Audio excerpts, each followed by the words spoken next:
अस्सलाम वालेकुम स्टूडेंट्स, उम्मीद है आप खैरियत से होंगे। आज हम शुरू कर रहे हैं फ़र्स्ट ईयर की बायोलॉजी चैप्टर 1, चैप्टर नंबर 1 हम आज शुरू करने लगे हैं। इंट्रोडक्शन, चैप्टर का नाम है इंट्रोडक्शन। बायोलॉजी का इंट्रोडक्शन हम लेंगे।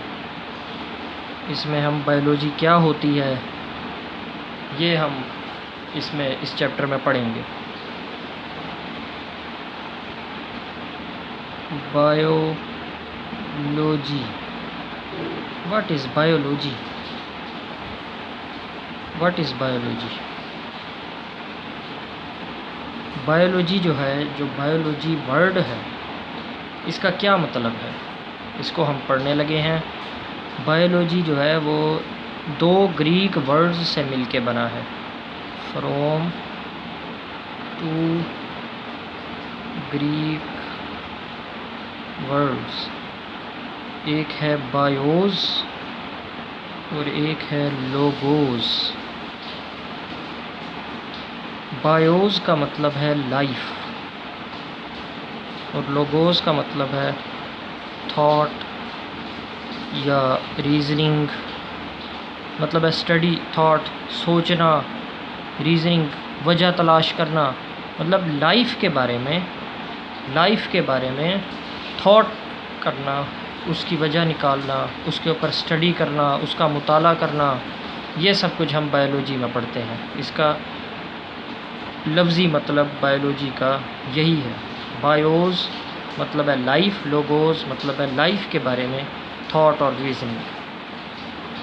बायोलॉजी का ये मतलब है। इसकी हम बायोलॉजी की हम डेफिनेशन अगर लिखना चाहें तो वो ऐसे होगी कि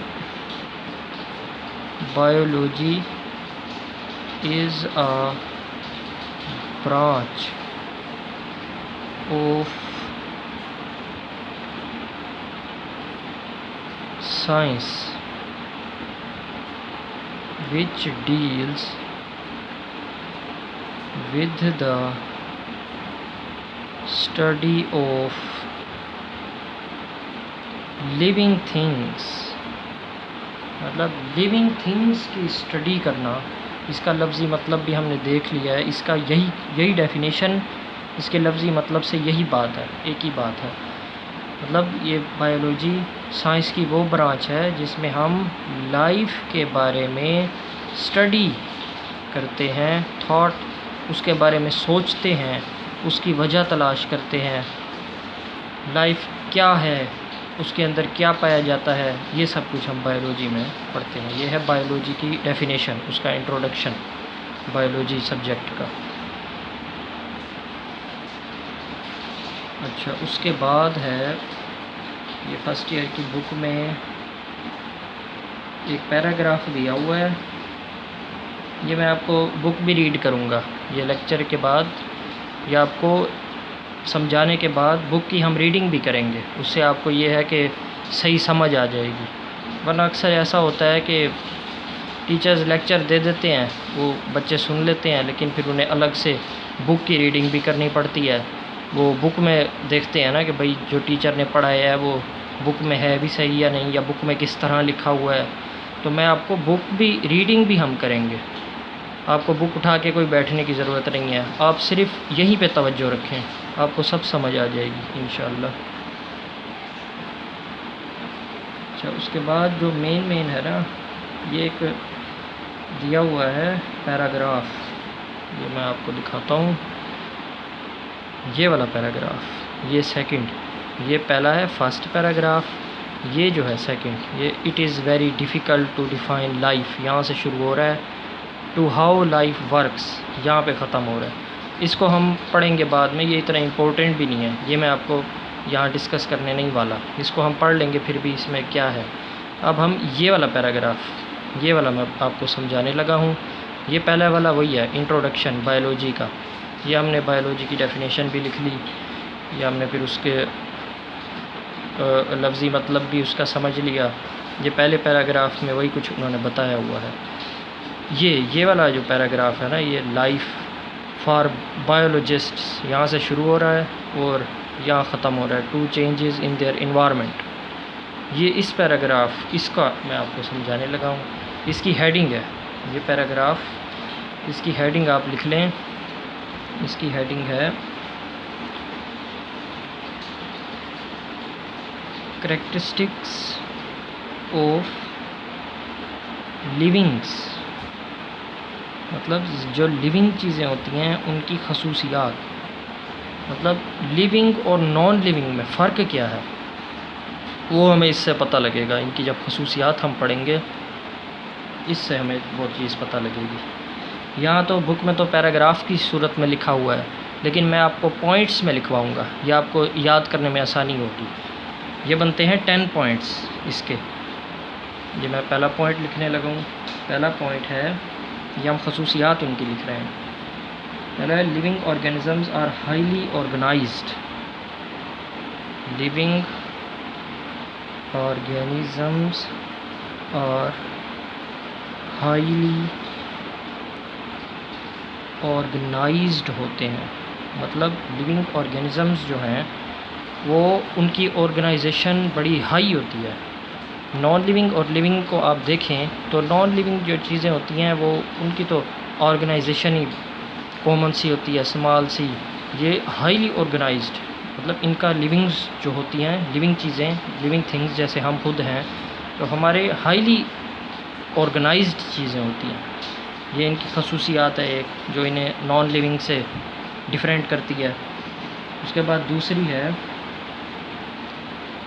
कॉम्प्लेक्स एंटिटीज़। एंटिटीज़ स्ट्रक्चर को कहते हैं, यहाँ आप स्ट्रक्चर भी लिख सकते हैं। इसका मतलब स्ट्रक्चर मतलब कॉम्प्लेक्स स्ट्रक्चर, इनका कॉम्प्लेक्स स्ट्रक्चर होता है। आप खुद, आप हमें ही देख लें, खुद हमें देख लें या जानवरों को देख लें, तो कॉम्प्लेक्स स्ट्रक्चर होता है इनका। नॉन लिविंग और लिविंग में, ये नॉन लिविंग का कॉम्प्लेक्स स्ट्रक्चर नहीं होता, उनका तो सिंपल सा स्ट्रक्चर होता है। तीसरी खसूसियात जो लिविंग थिंग्स की हैं वो हैं आर कंपोज्ड ऑफ वन और मोर सेल्स। मतलब एक या एक से ज़्यादा सेल्स पे मुश्तमिल होते हैं, वो मिल के बनते हैं। एक या एक से ज़्यादा सेल्स से मिल के लिविंग थिंग्स बने हुए होते हैं। जैसे बैक्टीरिया है वो एक सेल से मिल के बनता है। हम हैं, हम एक से ज़्यादा, हम में तो मिलियंस ट्रिलियंस सेल्स होते हैं। तो ये मतलब ये भी लिविंग थिंग्स की खसूसियात में है। चौथा point, contain genetic makeup. Contain genetic makeup मतलब इनमें जेनेटिक मेकअप होता है एक, जैसे डीएनए। असल जेनेटिक मेकअप से मुराद है इनका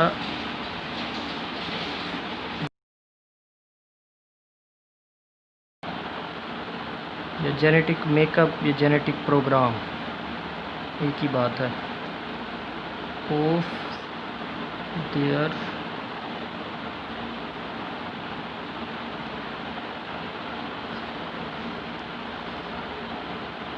कैरेक्टरिस्टिक्स, इनके कैरेक्टरिस्टिक्स का, इनके पास एक डीएनए में प्रोग्राम मौजूद होता है, डीएनए में इंफॉर्मेशन मौजूद होती है, जो कि नॉन लिविंग थिंग्स में तो ये नहीं होती। इसलिए ये लिविंग्स की कैरेक्टरिस्टिक्स में शामिल है कि इनके पास जेनेटिक प्रोग्राम होता है। इनके कैरेक्टरिस्टिक्स का, इनकी खसूसियात का एक जेनेटिक प्रोग्राम होता है इनमें।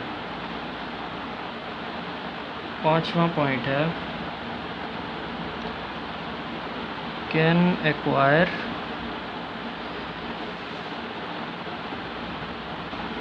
And use energy.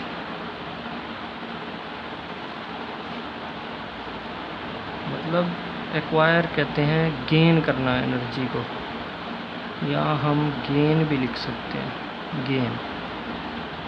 Can gain and use energy, मतलब एनर्जी को हासिल कर सकते हैं और एनर्जी को आगे यूज़ भी कर सकते हैं।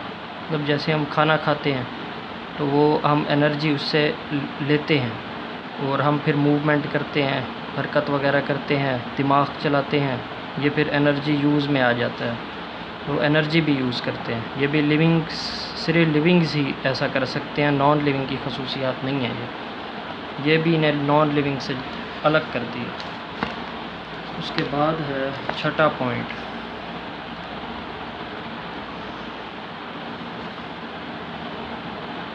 Can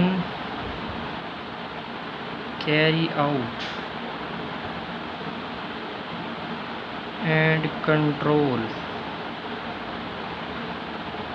numerous chemical reactions. मतलब इसका ये है कि केमिकल रिएक्शंस इनके अंदर होते हैं और उनको ये कंट्रोल भी कर सकते हैं। ये भी लिविंग्स की खसूसियात हैं। ये केमिकल रिएक्शंस, इनमें मुख्तलिफ़ तरह के केमिकल रिएक्शंस बॉडी में हो रहे होते हैं, ये कंट्रोलिंग भी हो रही होती है उनकी, और सब कुछ अंदर प्रोग्राम चल रहा होता है। ये सिर्फ लिविंग्स की खसूसियात है, नॉन लिविंग्स में ऐसा नहीं होता। सातवां पॉइंट,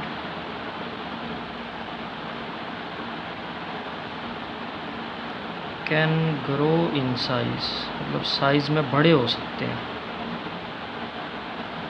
ये तो हमें नज़रता भी है, बच्चे बड़े होते हैं, हमारे नेल्स बड़े होते हैं। ये लिविंग्स की खसूसियात हैं, वो साइज़ में बड़े होते हैं। नॉन लिविंग्स की ये खसूसियात नहीं है, ये भी इन्हें नॉन लिविंग से जुदा करती है। उसके बाद आठवां पॉइंट,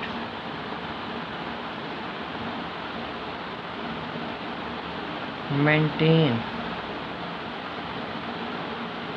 देयर इंटरनल इन्वायरमेंट, अपना इंटरनल इन्वायरमेंट मेंटेन करते हैं, जिसे हम होम्योस्टेसिस कहते हैं। अगर ख़ास लफ्ज़ इसका दें तो वो होम्योस्टेसिस बायोलॉजी में हम इस्तेमाल करते हैं। तो ये मतलब है अपना टेम्परेचर हो गया, अपना अंदर का एक्स्ट्रा साल्ट्स हो गए, आइंस हो गए, जो यूरिन के ज़रिए बाहर निकल जाते हैं, होम्योस्टेसिस में आते हैं। ये अपना इंटरनल इन्वायरमेंट मेंटेन करते हैं। ये भी लिविंग्स की खसूसियात है, नॉन लिविंग्स में ऐसा नहीं होता। 9वां point, produce offspring,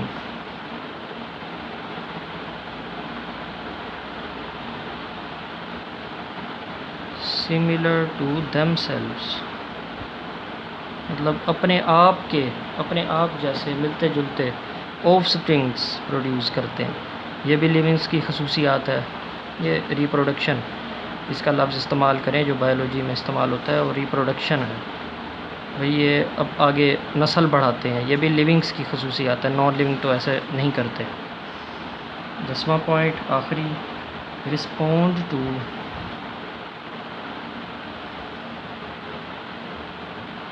changes in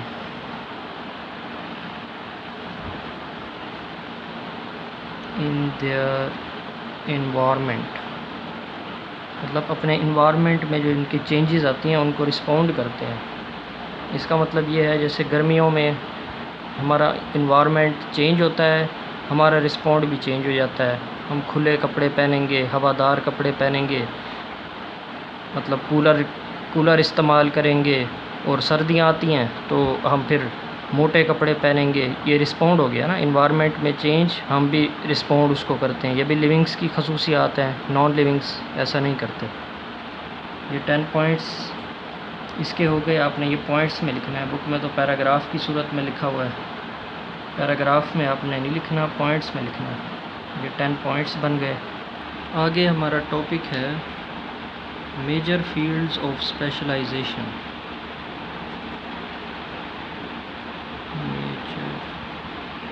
fields of specialisation, या इसको यूँ भी लिख सकते हैं branches of biology, branches of biology, जो कि आप मैट्रिक में पढ़ के आ चुके हैं। मैट्रिक में आपने पढ़े हैं लेकिन ये आपको रिवाइज़ यहाँ पे मज़ीद रिवाइज़ हो जाएगी आपकी बुक में। आप चेक करें तो ये जो है सबसे आखिरी पैराग्राफ, ये सबसे आखिरी पैराग्राफ पेज नंबर 1 का सबसे आखिरी पैराग्राफ, इसकी हेडिंग है ये, इसकी हेडिंग आ जाएगी यही, मेजर फील्ड ऑफ स्पेशलाइजेशन या ब्रांचेस ऑफ बायोलॉजी। ये इसकी हेडिंग देनी है आपने, और ये जा रहा है अगले पेज तक।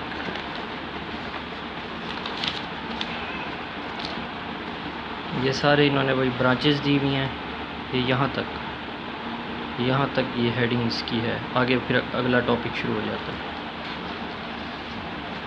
ये हम शुरू करते हैं। ये मैं आपने मैट्रिक में पढ़े हुए हैं, बस ये जल्दी जल्दी हम गो थ्रू करेंगे।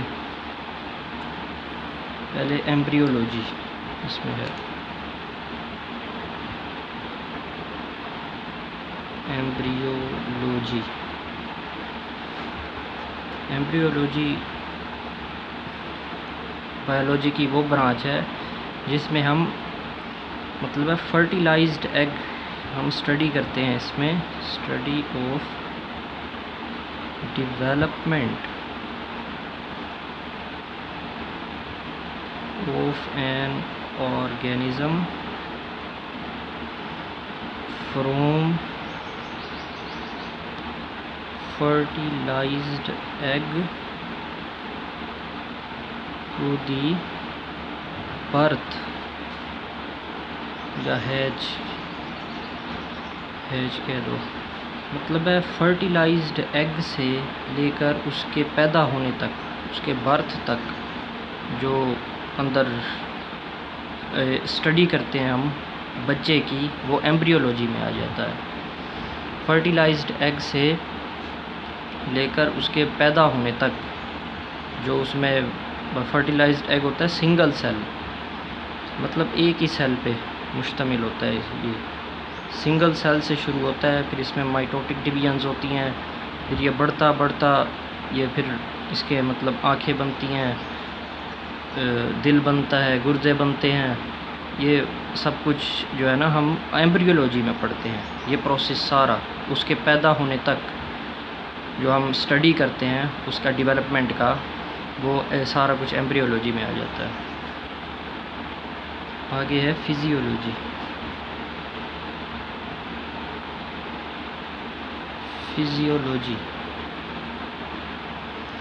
फिजियोलॉजी में हम फंक्शंस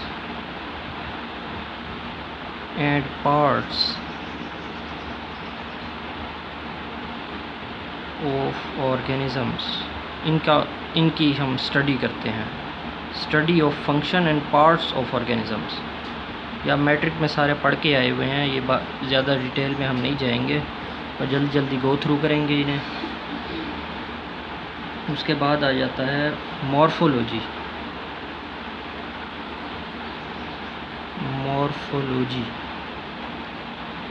मॉर्फोलॉजी में हम पढ़ते हैं उसका form, study of form and shape, form and structure, लेकिन वो स्ट्रक्चर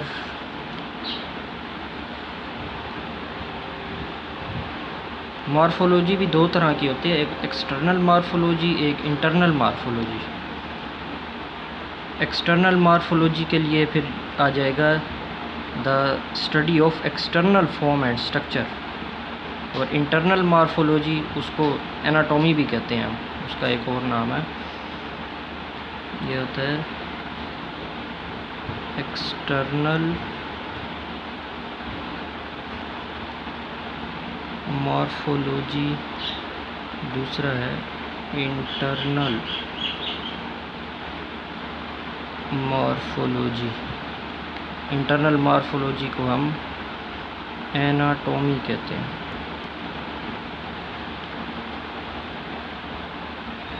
ये है इसकी study of form and structure. External form and structure कह लेंगे तो वो एक्सटर्नल मॉर्फोलॉजी हो जाएगा। इंटरनल फॉर्म एंड स्ट्रक्चर कह लेंगे तो इंटरनल मॉर्फोलॉजी, ये जिसे एनाटॉमी कहते हैं, वो उसमें आ जाएगा। उसके बाद है पैलियोंटोलॉजी,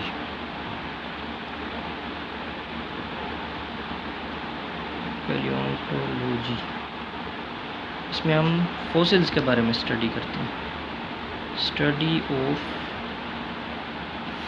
फॉसिल टिश्यूज़, फॉसिल्स के बारे में स्टडी पैलियोंटोलॉजी में करते हैं।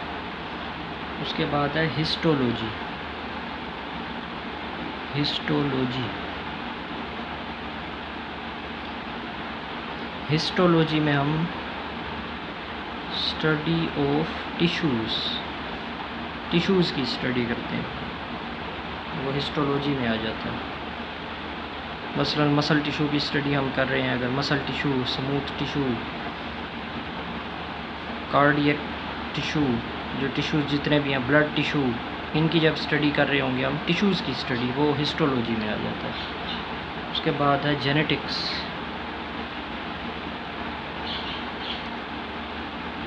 जेनेटिक्स में हम करते हैं study of the mechanism of transmission of traits from parents to offspring, मतलब माँ बाप से बच्चों में जो मुंतकिल होते हैं ट्रेट्स, माँ बाप से बच्चों में जो ट्रेट्स मुंतकिल होते हैं, उसका जो मैकेनिज़्म है वो हम जेनेटिक्स में स्टडी करते हैं। उसके बाद आ जाता है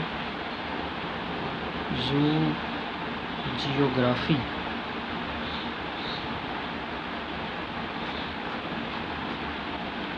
ज़ूजियोग्राफी इसमें हम करते हैं distribution of animals in nature, study of distribution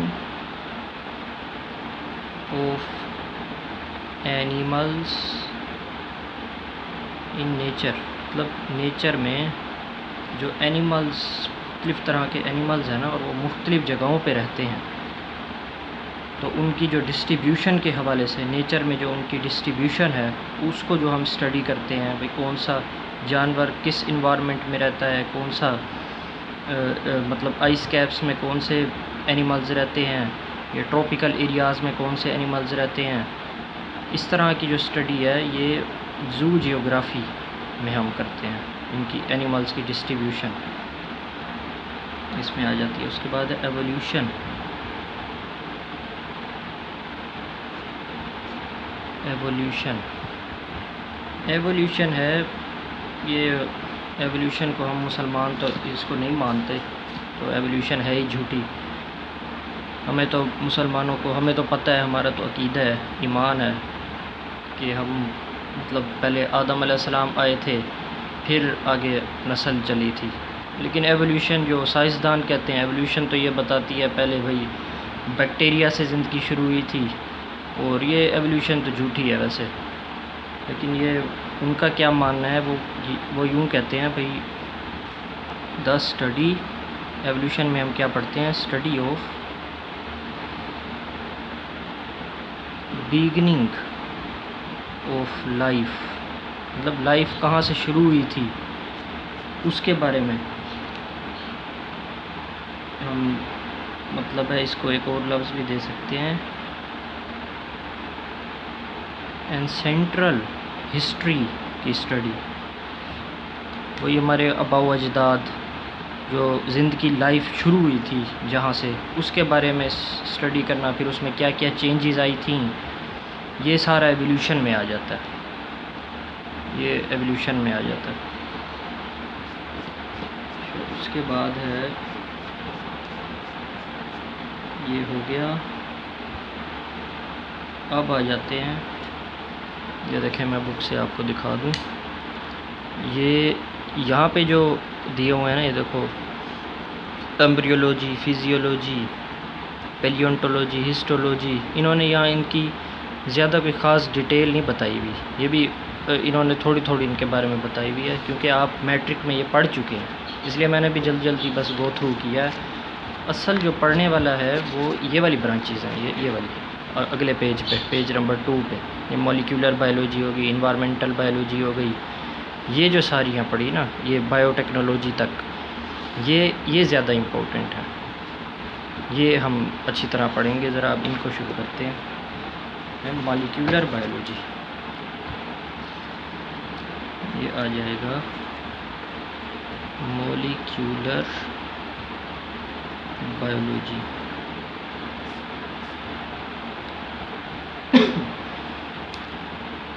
molecular biology में हम करते हैं, ये भी बायोलॉजी की ब्रांच है, ये सारी ब्रांचेज ही हम कर रहे हैं। इसमें हम करते हैं study of structure of organisms, उनके सेल्स की स्टडी एंड देयर, उनके ऑर्गेनीलीज की स्टडी, लेकिन at molecular level. Molecular level पे जो हम स्टडी करते हैं, देखें, ऑर्गेनिजम्स की स्टडी, उसके मतलब ऑर्गेनिज्म के स्ट्रक्चर की स्टडी, उनके सेल्स हो गए, उनके अंदर सेल्स के अंदर जो मौजूद ऑर्गेनलीज होती हैं, इन सब की study eight molecular level. Molecular level पे जो हम इनकी स्टडी करते हैं वो मॉलिक्यूलर बायोलॉजी में आ जाता है, वो हम मॉलिक्यूलर बायोलॉजी में फिर उसको करते हैं। इसकी ऐसे समझें, study of structure of organisms, the cells and their organelles. ये तो हम ये डेफिनेशन यहाँ तक देखें ना, हम ये यहाँ तक ऑर्गेनलीज तक, तो ये एनाटॉमी की डेफिनेशन भी बनती है। एनाटॉमी में भी हम इंटरनल ग्रोथ स्ट्रक्चर की स्टडी करते हैं ना, जो इंटरनल मॉर्फोलॉजी भी उसे कहते हैं, एनाटॉमी भी उसे कहते हैं, एक ही नाम है। लेकिन इसकी मॉलिक्यूलर बायोलॉजी की डेफिनेशन में चेंज क्या आ जाता है यहाँ पे, एट मॉलिक्यूलर लेवल। मॉलिक्यूल उनके भाई किन किन मॉलिक्यूल्स से मिलके बना है, जैसे माइटोकॉन्ड्रिया है, क्लोरोप्लास्ट है, गोल्जी बॉडीज़ हैं, राइबोसोम्स हैं, ये मॉलिक्यूलर लेवल पे हम इनकी स्टडी करेंगे। भाई किन किन मॉलिक्यूल्स से मिलके बने हुए हैं, प्रोटीन से मिलके बने हुए हैं, कार्बोहाइड्रेट है इनमें, और विटामिन्स वगैरह हैं, क्या क्या चीज़ें हैं, ये सब कुछ मॉलिक्यूलर बायोलॉजी में हम इनकी स्टडी करते हैं, मॉलिक्यूलर लेवल पे उनको। उसके बाद है इन्वायरमेंटल बायोलॉजी।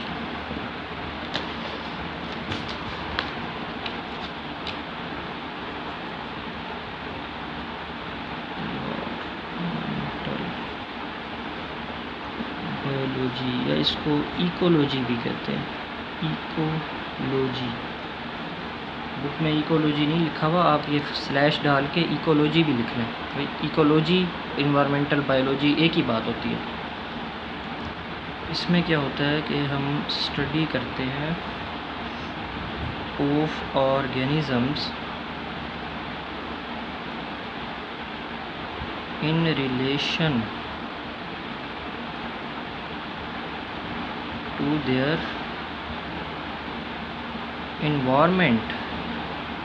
इन्वायरमेंट के मतलब ऑर्गेनिजम्स की study in relation to their environment. Environment के लिहाज से उनकी जो स्टडी करते हैं वो इन्वायरमेंटल बायोलॉजी में आ जाती है।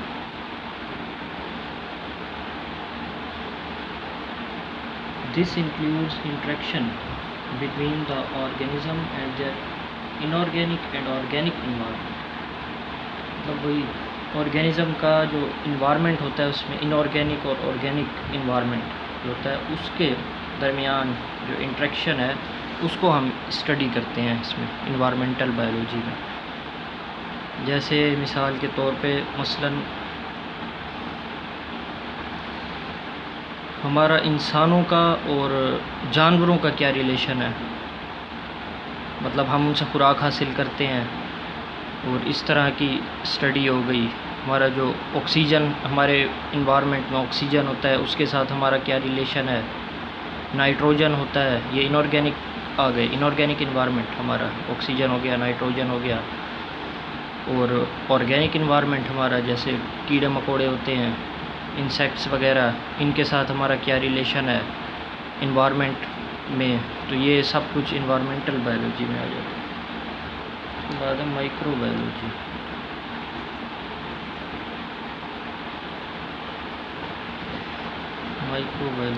माइक्रोबायोलॉजी में हम माइक्रोस्कोपिक जो ऑर्गेनिजम्स होते हैं उनकी study of microscopic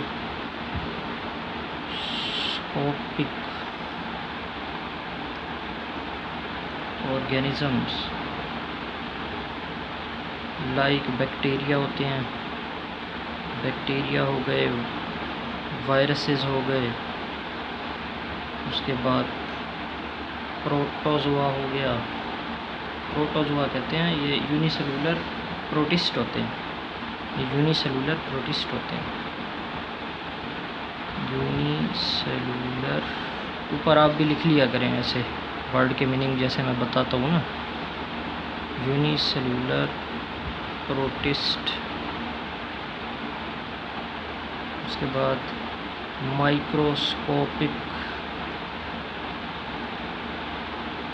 algae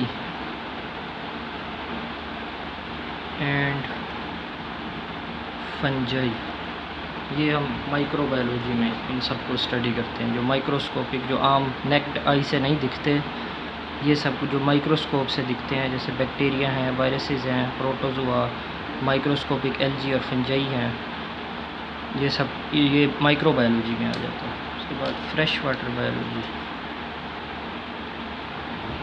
fresh water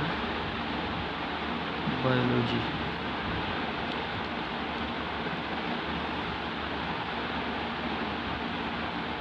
इसमें हम करते हैं स्टडी ऑफ लाइफ है जो कि इन फ्रेश वाटर बॉडीज़, मतलब वो उस लाइफ को हम स्टडी करते हैं जो फ्रेश वाटर में रहते हैं, जो रिवर्स का हो गया, जो पीने के लायक होता है उसको हम फ्रेश वाटर कहते हैं। एक होता है मेराइन वाटर की भी दो इकसाम, मेराइन वाटर जो साल्टी वाटर होता है वो पीने के काबिल नहीं होता, उसमें लाइफ और होते हैं। और जो फ्रेश वाटर होता है ये पीने वाला पानी होता है, ये जो रिवर्स वगैरह हो गए, झीलें हो गई, लेक्स, ये सब कुछ इसमें फ्रेश वाटर में आ जाता है। इसमें लाइफ और तरह होती है। इस फ्रेश वाटर बायोलॉजी में हम फ्रेश वाटर में जो लाइफ होती है उसको स्टडी करते हैं। उसके बाद मेराइन बायोलॉजी, इसमें हम कोई साल्टी वाटर में जो एनिमल्स वगैरह जो लाइफ मौजूद होती है हम उसको स्टडी करते हैं। Marine biology study of life in the seas and oceans में, मतलब समंदरों में जो समुद्रों वगैरह में लाइफ होती है, जो साल्टी वाटर में लाइफ होती है, हम उसको मेराइन बायोलॉजी में स्टडी करते हैं। उसके बाद है पैरासिटोलॉजी। ये हम पैरासाइट्स की स्टडी करते हैं। स्टडी ऑफ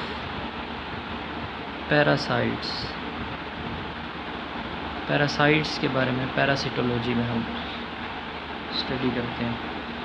इसमें मतलब है उनका स्ट्रक्चर, पैरासाइट्स का स्ट्रक्चर हो गया, उनका मोड ऑफ ट्रांसमिशन हो गया, मतलब वो कैसे अपने होस्ट में ट्रांसमिट होते हैं, वो उसका मैकेनिज़्म हो गया, वो लाइफ हिस्ट्री इनकी हो गई, होस्ट पैरासाइट रिलेशन हो गया, ये सब कुछ हम पैरासिटोलॉजी में स्टडी करते हैं। पैरासाइट की मिसाल जैसे अपने होते हैं, पैरासाइट्स की मिसाल जैसे दूँ तो हमारे अंदर लाइस होते हैं, वो पैरासाइट होते हैं हमारे, वो हम उनके होस्ट होते हैं और वो पैरासाइट के तौर पे हमारे बालों में वो खुराक वगैरह हासिल करते हैं, शेल्टर हमारा लेते हैं। ये मतलब उनकी एग्जांपल अगर मैं आपको दूँ तो लाइस की हम स्टडी करें, ये पैरासिटोलॉजी में ही आ जाएगी वो। उसके बाद है ह्यूमन बायोलॉजी। ह्यूमन बायोलॉजी ये मतलब ह्यूमंस के ऊपर स्टडी, उनका स्ट्रक्चर, उनका function, anatomy, histology, evolution, genetics, cell biology, ecological studies, मतलब ह्यूमंस की, ये सब कुछ ह्यूमंस का स्टडी ऑफ ह्यूमन बीइंग्स, ये ह्यूमन बायोलॉजी में आ जाती है। उनका स्ट्रक्चर, उनका फंक्शन, मतलब मॉर्फोलॉजी हो गई, बस ये फिजियोलॉजी हो गई, हिस्टोलॉजी हो गई, anatomy, evolution, genetics, cell biology, जो ह्यूमंस के ऊपर, ये ह्यूमन बायोलॉजी में, ये बहुत बड़ी फील्ड है एक। ये मतलब है कि जो डॉक्टर्स वगैरह होते हैं वो ह्यूमन बायोलॉजी पढ़ते हैं, वो उनका बाकी उनके साथ कोई नहीं होता। जो हम MBBS करते हैं आगे, ये ह्यूमन बायोलॉजी होती है सारी, ये बहुत बड़ा फील्ड है। उसके बाद है social biology. Social biology social biology में हम study of social behaviours, study of social behaviours and communal life of human beings।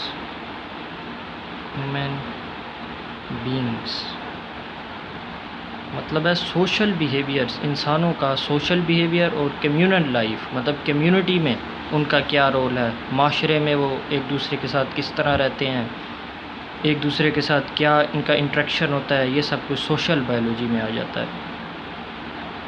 उसके बाद आखिरी है बायोटेक्नोलॉजी।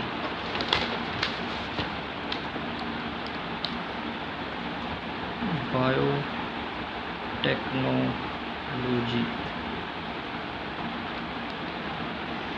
इसमें हम स्टडी करते हैं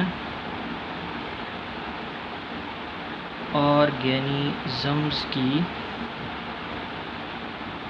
study of organisms and make them useful for the welfare of mankind। मतलब है इंसानों की ऑर्गेनिज़म्स को हम यूज़ करते हैं इंसानों की फलाह व बहबूद, इंसानों के लिए मुफीद बनाते हैं उन्हें। ऑर्गेनिज़म्स, माइक्रो ऑर्गेनिज़म्स को यूज़, जैसे हम यीस्ट को यूज़ करते हैं ब्रेड वगैरह बनाने में, ये बायोटेक्नोलॉजी में ही आ जाता है। मतलब ऑर्गेनिज़म्स को यूज़ करना जिससे इंसान के जो काम हैं, इंसानों के जो काम है उनमें आसानी आ जाए, वो पूरे हो जाए, ये बायोटेक्नोलॉजी में आ जाता है। जैसे आ गया in manufacturing useful products for the welfare of Mankind, वही यूज़फुल प्रोडक्ट्स बनाते हैं हम, मैनकाइंड के लिए वेलफेयर होते हैं। तो आज का टॉपिक ये ख़त्म हो गया, इख्तिताम को पहुंचा। आगे कल हम अगले लेक्चर में फिर पढ़ेंगे लेवल्स ऑफ बायोलॉजिकल ऑर्गेनाइजेशन। ये मैंने कहा था हम रीडिंग भी करेंगे, तो ये मैं फिर या तो अलग से, ये अब बहुत ज़्यादा वीडियो बन गई है, बहुत बड़ी वीडियो बन गई है, इसके लिए रीडिंग हम अलग से एक मैं वीडियो बनाऊंगा, उसमें हम इसको रीडिंग कर लेंगे। जो जितना हमने आज लेक्चर पढ़ा है उसको रीड करेंगे हम, बुक में किस तरह लिखा हुआ है, और मैं आपको पेपर के पॉइंट ऑफ व्यू से सब कुछ समझाऊंगा आपने लिखना कैसे है, क्योंकि इधर तो पढ़ा दिया, सारा कुछ समझ आ गई आपको, लेकिन हमने बुक को भी साथ लेके चलना है ना। बुक में क्या वर्डिंग है, किस तरह से है, और कौन कौन से शॉर्ट क्वेश्चंस नेसेसरी हैं, इम्पोर्टेंट हैं, कौन से नहीं हैं, ये सब कुछ मैं अगले लेक्चर में, अगली वीडियो में आपको बताऊँगा। अल्लाह हाफ़िज़।